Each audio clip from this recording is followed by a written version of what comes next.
ইতিমধ্যেই অনুরাগের ছোঁয়া নতুন অধ্যায় নিয়েছে। এখন নতুন রূপে দেখা যাবে সোনারূপাকে। বাদ যাচ্ছে কিশোরী সোনারূপা। সামনে আসতে চলেছে অনুরাগের ছোঁয়ায় নতুন পর্ব।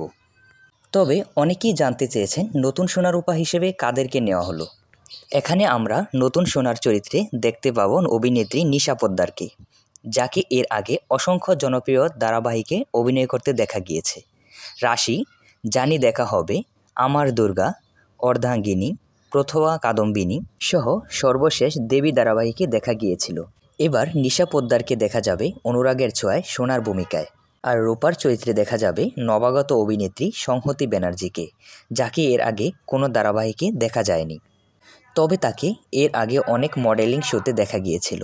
এছাড়াও অনলাইন ব্যবসায় প্রমোট করেন এই অভিনেত্রী। এবার থেকে অনুরাগের ছোঁয়ার রূপার ভূমিকায় দেখা যাবে তাকে। আপনারা অনুরাগের ছোঁয়ার নতুন অধ্যায় দেখার জন্য কতটা এক্সাইটেড কমেন্টে জানাবেন। অনুরাগের ছোঁয়ার সকল আপডেট সবার আগে পেতে আমাদের চ্যানেলটি সাবস্ক্রাইব করুন। ক্লিক করুন পাশে থাকা বেল আইকনটি। ধন্যবাদ।